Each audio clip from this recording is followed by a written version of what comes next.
In 2024, Sweden officially joined NATO. Within months, whispers spread through the halls of Brussels.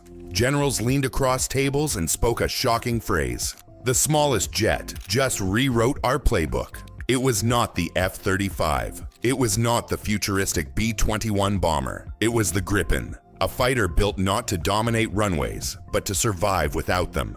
A jet that could vanish into forests, refuel and rearm on ordinary highways, and relaunch in just 10 minutes. For decades, NATO believed survival meant bigger carriers, longer runways, and stealth fleets worth billions. But Sweden, with barely 14 million citizens, showed another path: resilience through dispersion. The Gripen was mocked once as budget air power, but in the age of missiles and hypersonic strikes, it became the very weapon NATO now needs. This isn't Cold War history. In the Nordic Response 2025 exercise, NATO commanders saw it live. Gripens scattered, Gripens hid, Gripens rose again, surviving what no billion-dollar stealth fleet could. This is the untold story of how Sweden's road war jet blindsided NATO, and why every enemy now fears the fighter designed to never die.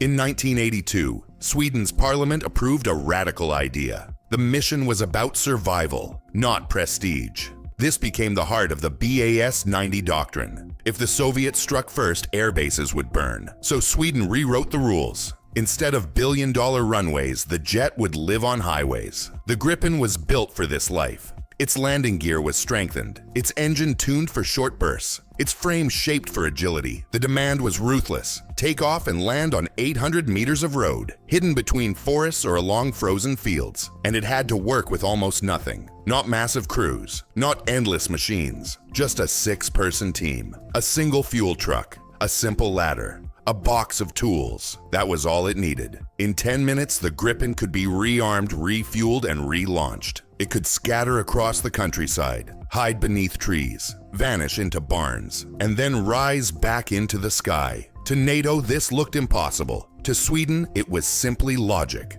The Cold War lesson was clear. Against waves of bombers and missiles, persistence beat prestige. One base could be destroyed, but a network of roads could not. The Gripen was born with resilience in its DNA, not built for luxury runways, but built to disappear and always return. But survivability was only the start. Soon the Gripen would turn survival into strength. The Gripen was not only designed to survive, it was designed to return, and return fast. While most NATO jets take hours to prepare, the Gripen can be refueled and rearmed in just 10 minutes. 10 minutes.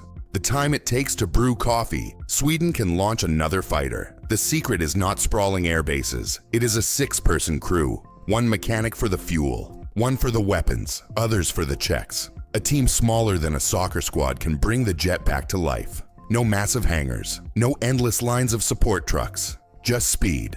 This speed is not luxury, it is survival. A first strike may destroy runways, but the Gripen does not wait on runways. It launches from roads, it hides in forests, and when missiles fall, it simply rises again. Where other fleets need hours to recover, the Gripen creates an endless cycle of relaunch, strike, refuel, rise again. Each turnaround is a new heartbeat. Each sortie is proof the fleet is never finished. This shattered the logic of Soviet and modern planners alike. Why waste missiles on jets that refuse to stay down? Why count victories when the enemy keeps coming back? The 10-minute turnaround turned weakness into resilience. The Philippines, NATO, or any ally facing a bigger foe could learn the same lesson.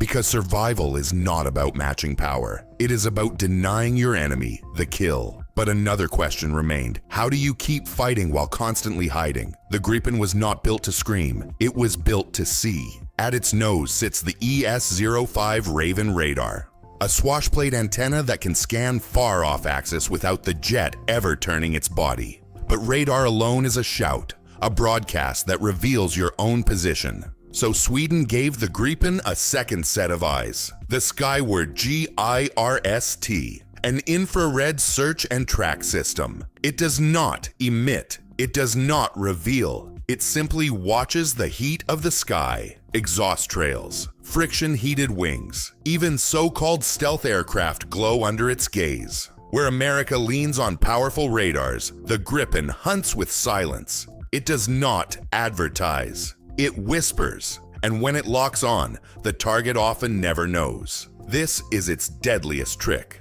A small jet, cheap by NATO standards, able to stalk like an invisible hunter. To allies, it is reassurance. To enemies, it is nightmare, because even stealth cannot hide from the infrared truth. In a world of booming signals and radar wars, the Gripen proved that the quietest voice often kills first. This was Sweden's genius, not to compete with America's brute power, but to build a fighter that turns restraint into a weapon. The Gripen doesn't shout, it waits, it whispers, and then it strikes. But vision alone cannot end the fight. The hunter still needs a spear, and soon, the Gripen would be armed with one. The Gripen was small, but in its hands it carried a weapon far larger than itself. It became the first NATO jet to field the Meteor, a missile feared not for its range alone, but for its inevitability. Legacy AMRAAMs could chase targets, but the hunted always had a chance to run.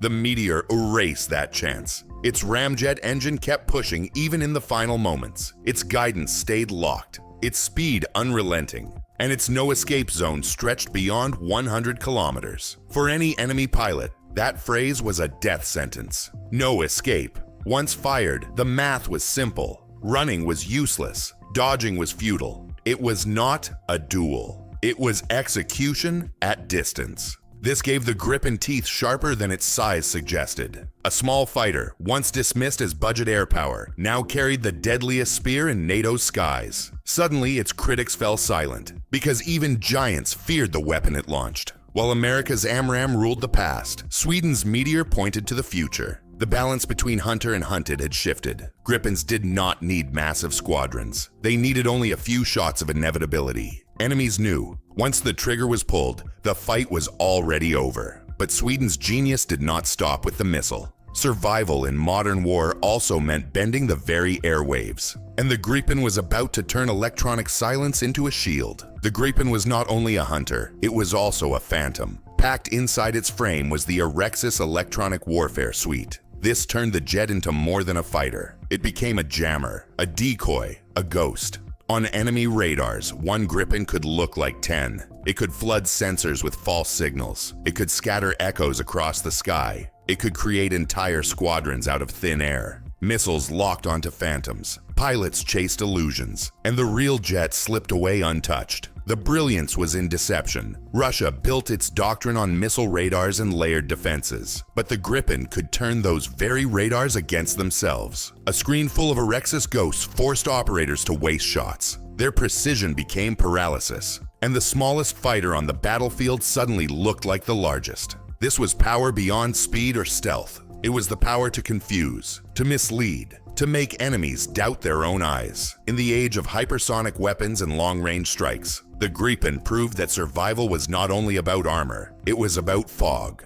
Electronic fog thick enough to blind even the most advanced systems. A single jet as a decoy factory, a squadron as a storm of ghosts. The Erexis suite gave Sweden more than defense. It gave them leverage, a way to drain enemy arsenals before the fight even began. But the Gripen story was never just about Sweden. Soon, its survival doctrine would become NATO's survival doctrine. On March 7th, 2024, history shifted in Europe. Sweden formally joined NATO. A nation once defined by neutrality was now part of the most powerful alliance on Earth. And with Sweden came the Gripen. By 2025, Gripens were no longer only defending Nordic skies. They deployed to Poland for air policing. They became guardians on NATO's eastern flank. For allies, this was reassurance. For enemies, it was a new calculation. Because Sweden brought not just jets, but a doctrine of dispersion. While Moscow's maps showed NATO's air bases as fixed targets, Gripens were scattering into forests, hiding on roads, and launching from strips that missiles could not erase. Neutral no longer, Sweden had become a frontline state. Its jets no longer shielded only Stockholm. They now shielded Europe's front door. Each Gripen on patrol was more than a fighter. It was a signal that NATO could no longer be paralyzed by a first strike. That air power could survive even under missile rain. For Moscow, the nightmare deepened. Their missile doctrine depended on destroying runways, but NATO now had jets that did not need them. Once mocked as budget fighters, Gripens had become frontline guardians. Once dismissed as neutral shadows, they were now NATO's northern shield. But the real shock came during exercises, because drills soon revealed what enemies feared most: Gripens surviving, relaunching, and fighting back in ways no billion-dollar fleet ever could. In 2024, the skies over the Arctic roared with jets. The drill was called Arctic Challenge. Hundreds of aircraft from across NATO surged north. But one fighter refused to play by the old rules. The Gripen did not stay tied to runways. It scattered into forests, hid on roads, and reappeared when others were destroyed. Then came Nordic Response 2025. This was the moment of revelation. Missiles rained in simulations. Runways were cratered. Jets that depended on billion-dollar bases were marked as killed. But the Gripens kept flying. They refueled in 10 minutes. They relaunched from hidden strips. They refused to vanish from the fight. One Gripen no longer fought alone. It fought as part of a swarm. And beyond Sweden, others began to take notice. Brazil joined as a co-producer. Factories in South America built their own Gripens. The doctrine of survival was now spreading across the globe. This was Sweden's quiet victory. A jet once mocked as cheap was proving to be priceless, because it did not try to dominate the skies with brute strength. It tried to endure, and endurance outlasted power. The conflict now grew sharper. The United States invested in stealth dominance. Fleets of F-35s, dreams of sixth-generation fighters. But Sweden had shown another path, a path of resilience, of dispersion, of refusing to die. And NATO began to whisper what once sounded unthinkable: that in the first strike of a great power war, the Gripen's survival might matter more than America's stealth. This was the future edge.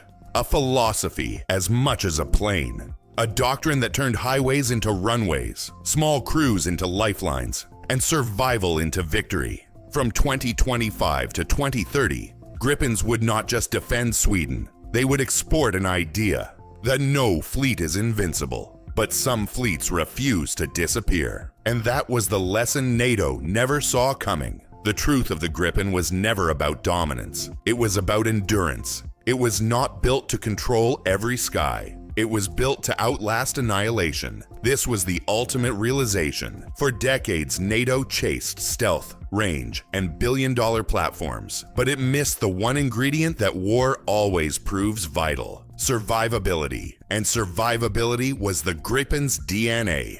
While airbases burned in simulations, Gripens rose again from roads and forests. While others needed hours to recover, Gripens turned around in 10 minutes. While radars hunted for signatures, Gripens whispered with passive sensors. And when missiles were fired, the meteor gave no escape. This was the twist in perspective. Stealth was not the only path. Persistence could be stronger than invisibility. The moral lesson rang clear. In modern war, the fighter that relaunches wins. The emotional weight of this truth stretched from Swedish pine forests to NATO's eastern flank. A jet once mocked as cheap had become the unkillable shield. From Stockholm's backroads to Poland's skies, it carried a new doctrine: never vanish, always return. And NATO's generals admitted the echo of the hook. The smallest fighter had reshaped the alliance's survival plan. They never expected it, but enemies now feared it. And the reflection lingers. If one small nation's road war jet could blindside the world's strongest alliance, what else?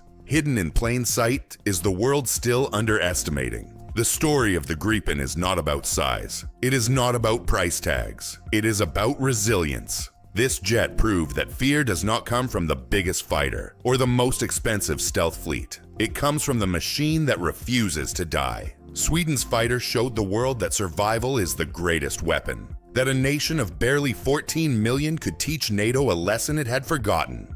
That persistence beats prestige. This is the emotional closure. The Gripen turned backroads into runways. It turned 6 mechanics into an air force. It turned forests into fortresses. And in doing so, it turned weakness into strength. The value reminder is clear. In the next war, survival will matter more than stealth. The jet that relaunches will outlast the jet that hides. And the fighter that endures will shape the outcome more than the fighter that dazzles. If you want more hidden military shocks that are reshaping the balance of power, make sure to subscribe, like, and share. Because these stories change not only how we see wars, but how wars may be won. Now the question is yours. Has the Gripen already become NATO's most important jet? Or is the real surprise still to come?